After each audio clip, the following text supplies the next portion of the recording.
Little sip of tea. Sip of tea time, you and I know. Hello there, this is Greg Johnson making, and I'm making some castle ruins and various bits of medieval scatter terrain for tabletop gaming.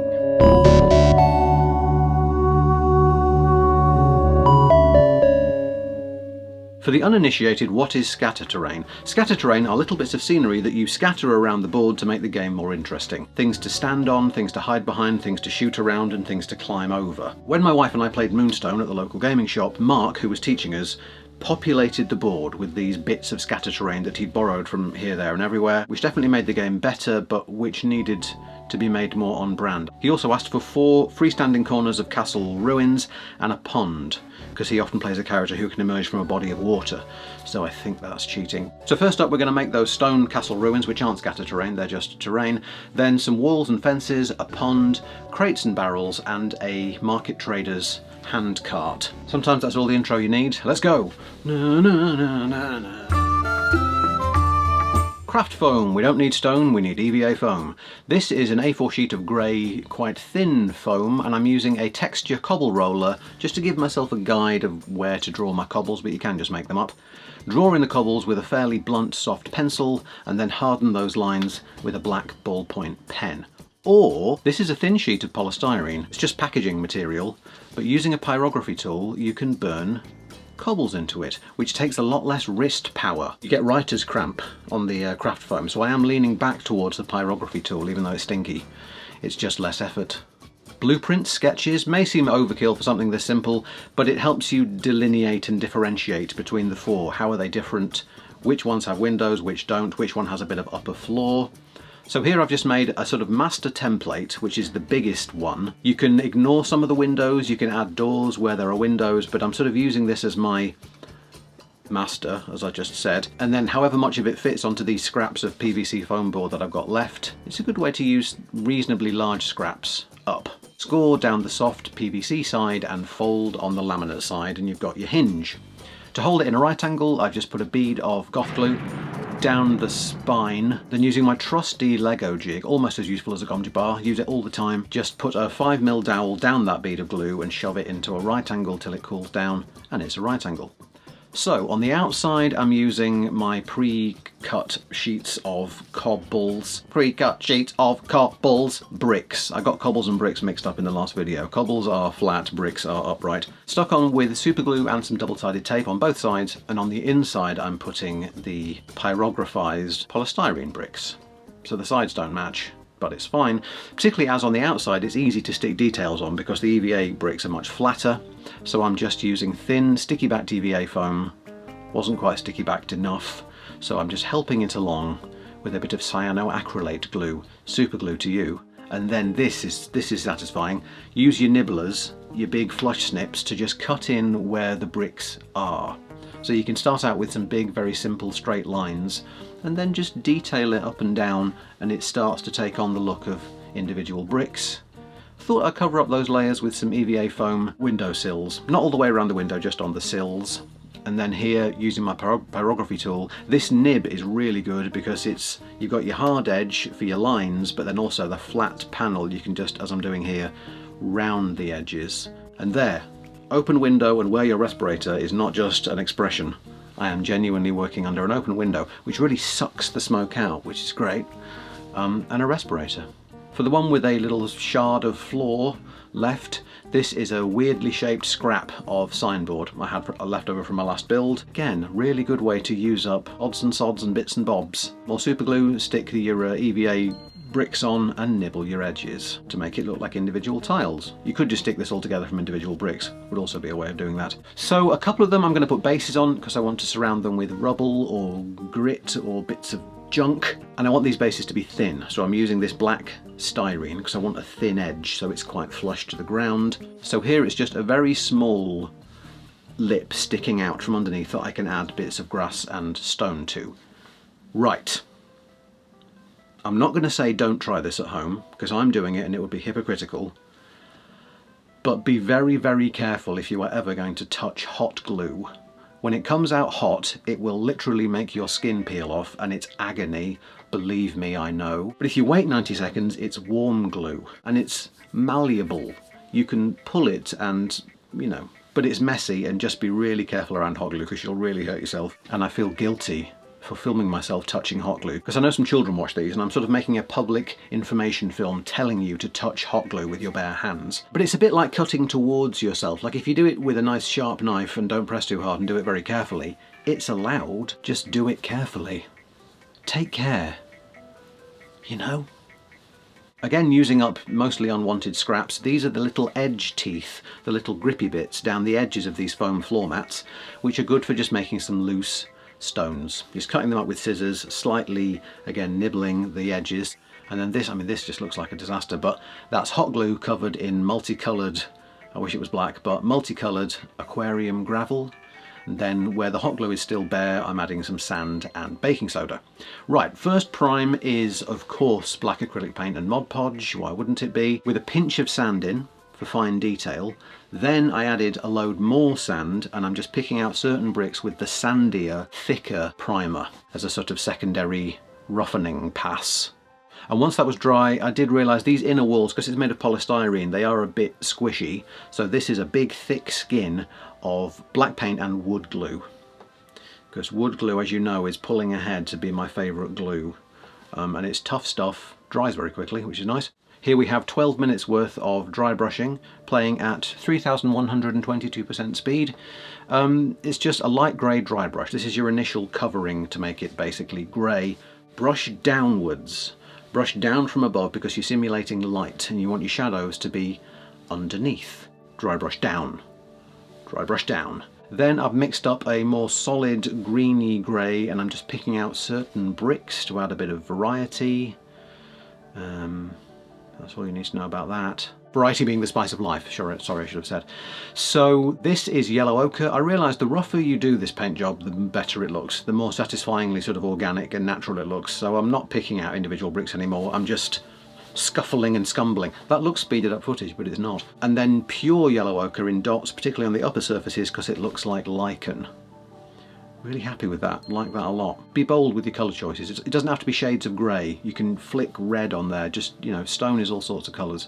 Mod Podge and water mix wherever you want some of this flocking powder, which again is just blended up mixed herbs with a little bit of sand in, and chuck all those into the corners and crevices. If you were following the method I used last time, you'd put this Militarum green contrast paint on first, before the flocking, but you might forget and do them in the wrong order. So, flocking mould, then some green contrast paint, and this is airbrush primer. I just needed some runny pale grey paint, and there it was, so I'm doing a toothbrush pass. Again, like adding sand to paint, it just brings in some small details, and everything's a bit more in 4K. Added a wooden floor without telling you, sorry. Then once your moss pass is dry, just to blend it in with the terrain board I made, because that is really bright green turf. This again is Mod Podge and water, and I'm just using a little tea strainer, but you can just pinch it on, it doesn't make any difference, to dust on some 2mm static grass. This sort of woolly moss I got online, and I've also got some orange real dried moss there. I'm just chopping them up very, very fine. Could have used the knockoff NutriBullet, but it's downstairs. A little bit of my flocking powder, a little bit more static grass to make it greener. A smlooge of Mod Podge. And then these flowers, I think it's ground up sponge. Mix them all thoroughly together and you've got moss goop, or moop.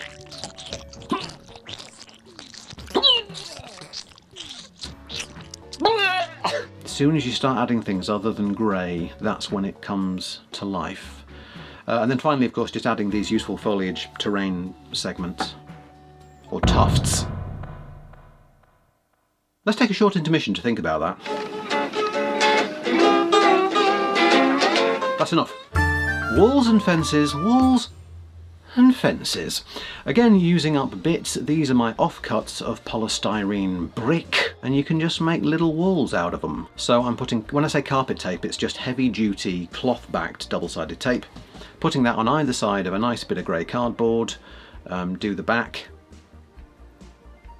Sometimes the footage is too fast and sometimes I run out of things to say. So that's your bricks, and they're on either side of a piece of card, as you can see there, because that's what's there. We cut once, we cut twice, we cut thrice and we're through.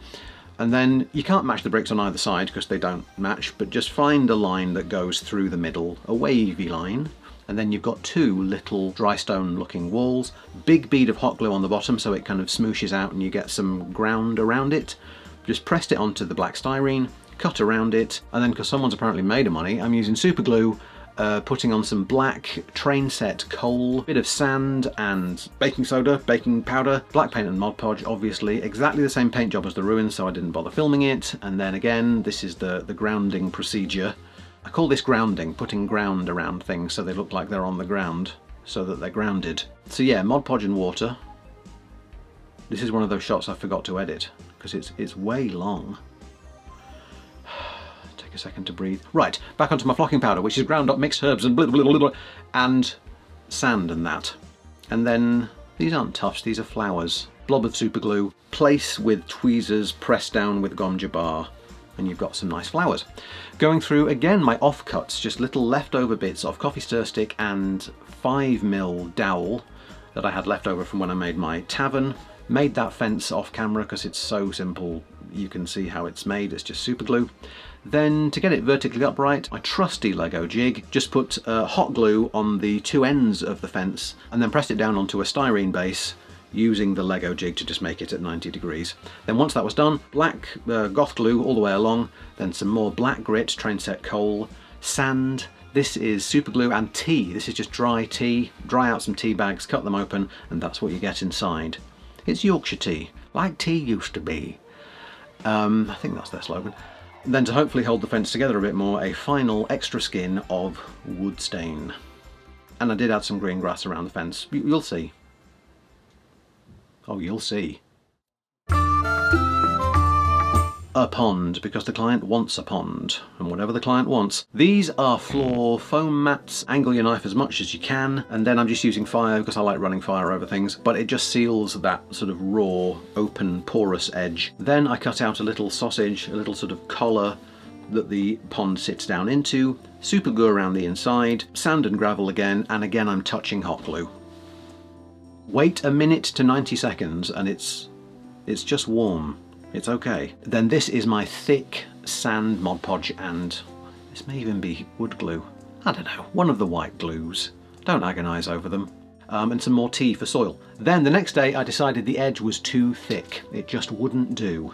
So I stuck it down again onto a sheet of black styrene, drew a wibbly wobbly fried egg shape around it, and then I filled in that gap with polyfiller or spackle, just wall filler, because it was just too chunky. It wasn't meeting the ground at a shallow enough. You understand, I'm over explaining. Yep, black paint, sand and Mod Podge, and then I sprinkled on some of my flocking. Once that was dry, again just added one of these useful foliage terrain segments with tweezers, gom jabbar, super glue technique. Do your pond in layers, in skins. So this is the first layer of UV resin, into which I'm adding some little bits of gravel and some of that chopped up fine green woolly moss. Then you can either use your purple torch, or there is actually a free source of UV light in the sky, very occasionally. So for once I can say set it in the sun to dry and actually mean it. Well, set it in the sun to cure. It doesn't dry, it cures. So once that's set, another layer of UV resin, just thin, and I'm dabbing on some blue glitter paint and some copper glitter paint. Wow, I struggle to say glitter paint. Some copper glitter paint. I'm struggling around with my gom jabbar. And it sort of curdles the blue there. You see it goes into little blobs and it just looks awesome, I think. Again, some extra moss, because the moss that's actually buried under UV resin kind of goes dark and disappears a bit. Then that I did set with my purple torch, because of course by then it was raining. And this is another skin. This is 3D crystal lacquer, which is clear and very smooth, but takes a while to dry. So that's my kind of final skin that I just set to one side. And once that was dry, because I'm doing these things in the wrong order, I needed to cover my water with a bit of cling film. Saran wrap? Is that what Americans call cling film? To put Mod Podge and water around it and tea strainer it with more 2mm grass. Ideally do all your grass and foliage stuff before you do the water, because there's always a danger that the water is a little bit sticky and that 2mm grass gets everywhere. Crates and barrels, barrels and crates. Here are 5 methods, count them, 5 methods for making crates. Easiest one, these are plain wooden dominoes, you get these in charity shops a lot. Stick 3 of those plain dominoes together, bottom doesn't matter, double-sided tape on the ends and the top, dots of super glue where the wood is bare, and then for the ends and the top I'm using bamboo placemat, table mat that I used in my buildings build. Just cut off the overhang with your snips, done. Method dose. This one I bought some wooden cubes online, again wrapping double-sided tape all the way around and just peeling that off one side at a time, dots of super glue where the tape isn't. Put on, turned out to be 4 strips of bamboo to cover this cube, snip it off, do the next side. And then for the top I'm using this balsa sheet. I think balsa might be my favourite way of doing these actually, because you can cut it out in big squares and rectangles, then make it look like planks. Whereas coffee stir sticks, you'd have to stick them on a plank at a time, so balsa is great. Speaking of balsa, method 3, I've got an 8 block of mega blocks, the top one of which is denuded of its nubbins, and I'm just making sure that this strip of balsa wood is long enough to do all 4 sides. Texturing the wood before you cut the sides out saves you a lot of time, and you can cut it with scissors, which is just a joy. So thin double-sided tape all the way around, dots of super glue where the tape isn't, put a side on, cut the extra off with scissors, go round, and it's a box around some Lego. Then, because this balsa was slightly deeper than the bricks themselves, I'm just filling in that recess, that differential, with another scrap little piece of balsa, and to mix it up and make life exciting, I'm using some more of that bamboo placemat. Then just using my gomja bar, it's an awl, you must be sick of hearing me say that, to put nail holes in the ends of all the planks, which is dead easy, much easier than adding rivets or little nail art beads. Just put in holes and it's some fine detail. Method 4, 2 boxes in one, can it be done? Let's see, let's find out together. This is a plastic building block, again from a charity shop, blah blah blah, double-sided tape, super glue, blah blah blah. So this one's going to look like 2 boxes next to each other, and I'm going to be very proud of it, and it's going to be great. For this one box on the end, I'm using, again, bamboo placemat. Just cut those bits out, and there it is. Gomja bar holes, double-sided tape, super glue. Oh, and I realised that this box next to it could be taller. They could be different heights, which is what the word taller means. So I've stuck on a piece of, again, balsa that I just had lying about. Then this one I'm cladding in plain balsa and doing the plank texture afterwards. But I think do the plank texture first before you even cut the sides out. And then I made a lid with a little bit of an overhang just to make it look more liddy. And here just making it look like planks. This is a really fun thing to do while you sit and watch telly. Satisfying and tremendously easy. And method 5, this is a treasure chest. How do you do the curve on top of a treasure chest? I thought I've got these wooden letters I very rarely use, so if I stick a capital D to either end of these Lego blocks, that's my curve. You don't even need to denude the top one of its nubbins because the nubbins are hidden under the bamboo curve. Cut out balsa wood sides because it's just the easiest wood I've got to cut. Trim it with scissors, easy peasy, lemon not that difficult to do at all. Then texture the side with balsa wood. Why am I getting my tea when I'm still filming? I don't know why I'm doing this. Okay, then I'm just using, these are little ornate metal drawer handles, or you could use earrings or nail art to make locks and things, copper tape to for those 2 bands that go over the lid, and miniature staples for handles on the ends, which was my clever idea. But looks great. That chest is the best and the crate looks great. That box rocks. Here's my wood stain mix from before. It's natural oak, which is yellow, and a little bit of walnut. Cannot get the lid off. What am I going to do? It's one solution, isn't it? Just a little bit left, and it was slowing me down, and I solved my problems with a hammer again. Another incident of me being a genius. Because the underside of these boxes are Lego, you need a painting handle. Stick it on some Lego. Isn't that fun? And with your wood stain, just paint over the metal details, the copper tape, the staple handles. It gives them some age, but also sticks them into the wood a bit more. And then for variety, this is just pure natural oak, so this box will be yellower.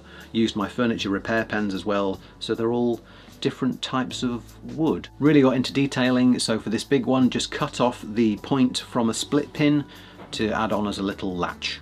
Then I'm sticking them together into 2 walls, so super glue, a lot of it, and then probably unnecessarily just a blob of hot glue on the bottom as well. Press it down onto wax paper or baking paper so it doesn't stick, and you've got a very thoroughly stuck together couple of crate walls to, as I said before, climb over, hide behind, or stand on, with, as you can see, literally limitless possibilities for configuration.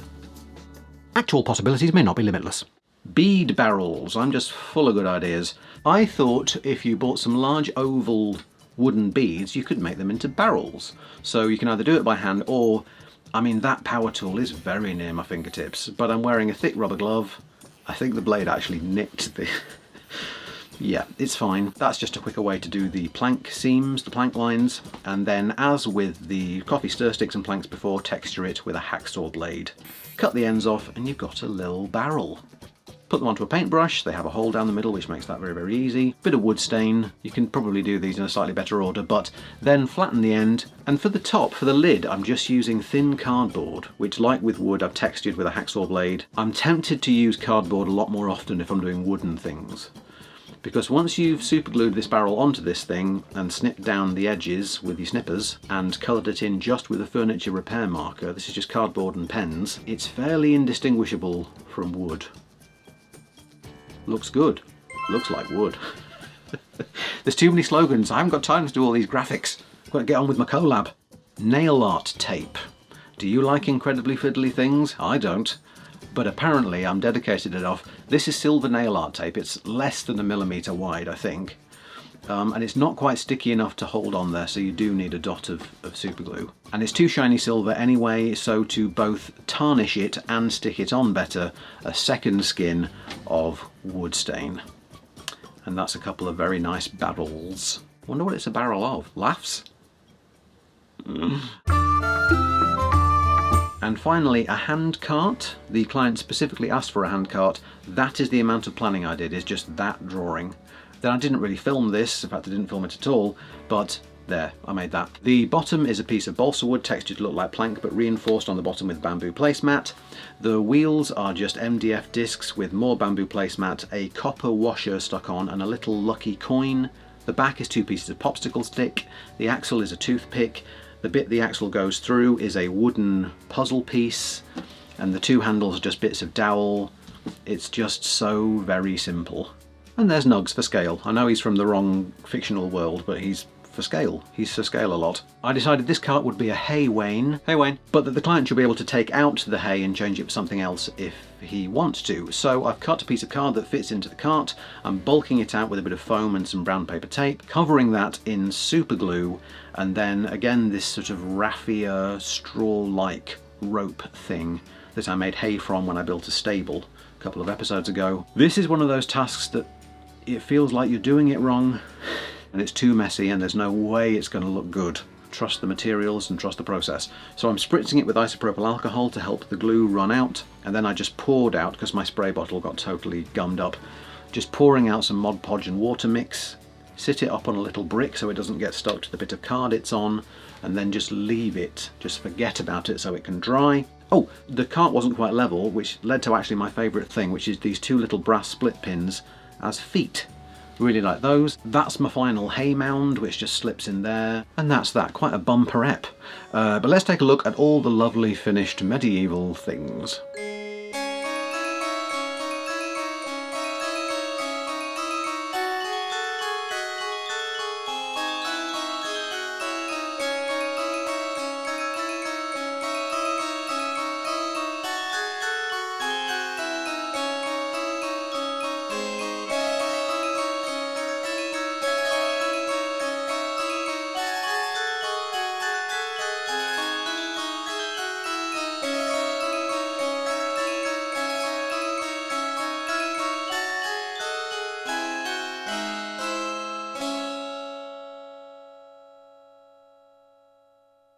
It's been a very lovely world to be in, but we're moving on from medievalism in the next couple of... If it was Crystal Maze, we're moving to a different zone for the next couple of videos. Once again, huge thanks to the awesome gaming shop, the Grand Strategium, for commissioning these pieces. I hope there'll be more. This week's YouTube channel recommendation is the KV Forge. If you like much calmer voiceover than whatever it was I did just then, yeah, he's great. He just has a really, really calm tone. I'd imagine if you were ill or very sleepy or a bit hungover, very gentle, very paced foam terrain, and he makes good stuff. Welcome aboard, you'll never leave, to my new patron, Graham Eberhardt. Anything else to say? Nope. Thanks very much for watching, lots of love from me, and I'll see you again very soon.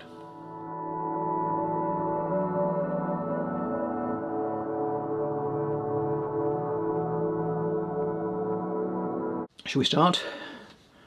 Oh, I'm all nervous. I mean, shall we go? I don't know if I'm ready. 3, 2, 1, go. Craft foam.